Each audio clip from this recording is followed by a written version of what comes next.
Hello and welcome to Wisconsin in Focus, powered by the Center Square. I am Dan McCaleb, executive editor of the Center Square Newswire service.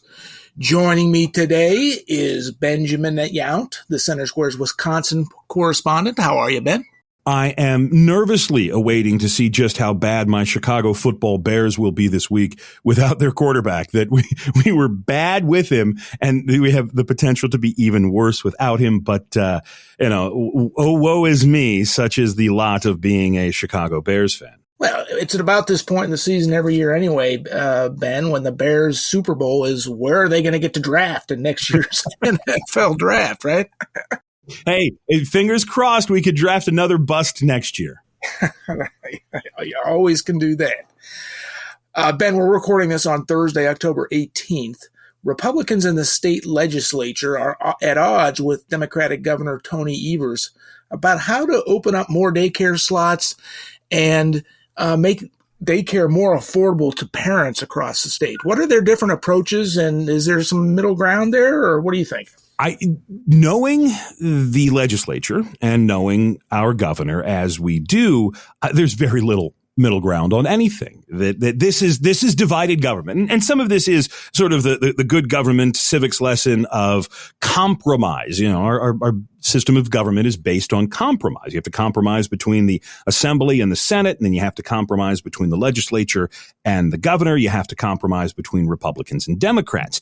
We have seen very, very, very little compromise. In fact, I think we could count on one hand the number of times that with a politically divisive issue, we're not talking snowplows and high school football, but with politically divisive issues, I think you can count on one hand the number of times that the governor and the legislature have agreed to work together.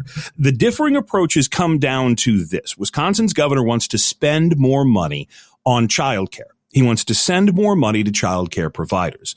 The legislature, which is controlled by Republicans, want to make regulatory and technical changes that would open up more daycare spots. They want to change just how many children a licensed daycare can watch as long as 3 of the children are related to the daycare operator. That kind of into the minutia. And they say that this will actually result in more opportunities for parents to get their kids into a daycare, as opposed to the governor's proposal, which would pay daycare operators more and keep those daycare operations open so that parents don't lose slots. And like so much, there is just this talking past each other, and there will be no agreement, but there will be some more money spent. So, Ben, it seems like there's been more of a focus on daycare since the height of the COVID-19 pandemic, when governments forced schools to go remotely, closed schools for extended periods of times, and there are some areas in Wisconsin that were closed for much longer than other areas. Is this ongoing discussion that's taking place now?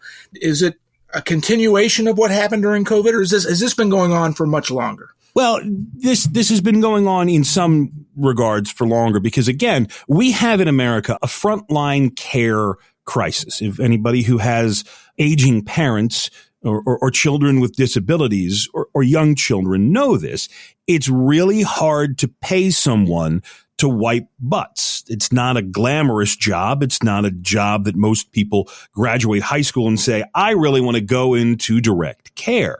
And so there has been a problem with keeping people at daycares or senior centers or homes for the disabled for years. What you had during the coronavirus were a couple of different things that hit simultaneously. First of all, the government pumped more money into daycare, the Child Care Counts program. That's what Governor Evers has been demanding that Republicans fund. And it was a COVID era program that pumped money into daycare providers. Daycare providers got used to that. They gave their workers a raise. And then when the coronavirus emergency order expired earlier this year, that money disappeared. Daycare operators have been telling state lawmakers, look, if we don't have this cash, we don't know what we're going to do.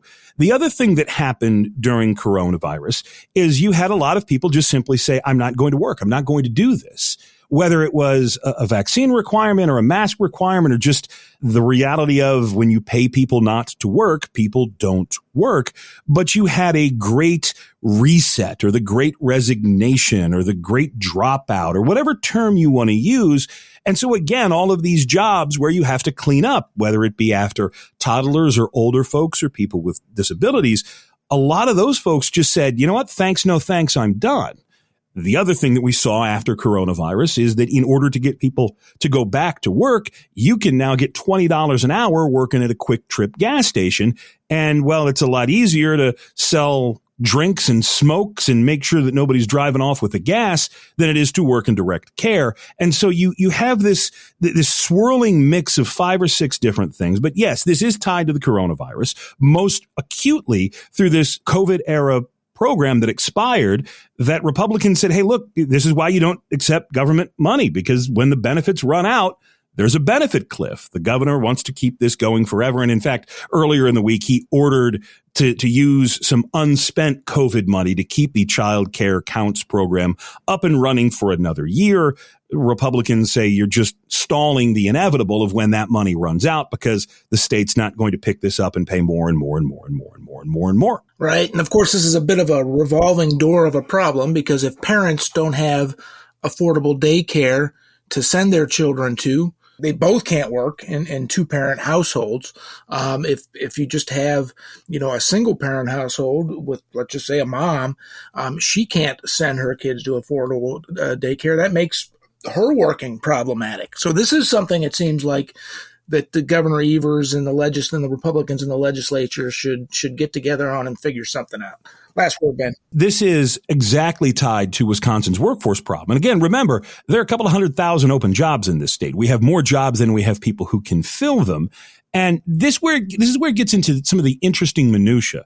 Part of the Republican plan would create a tax-free savings account, essentially, for childcare costs. And one of the state senators, Romaine Quinn, said he wants to see businesses offer this as sort of a 401k kind of option to get the business community to pay for childcare for their workers, because you're exactly right. If mom and dad have a good place to drop off the kids, it makes it easier for them to then go to work.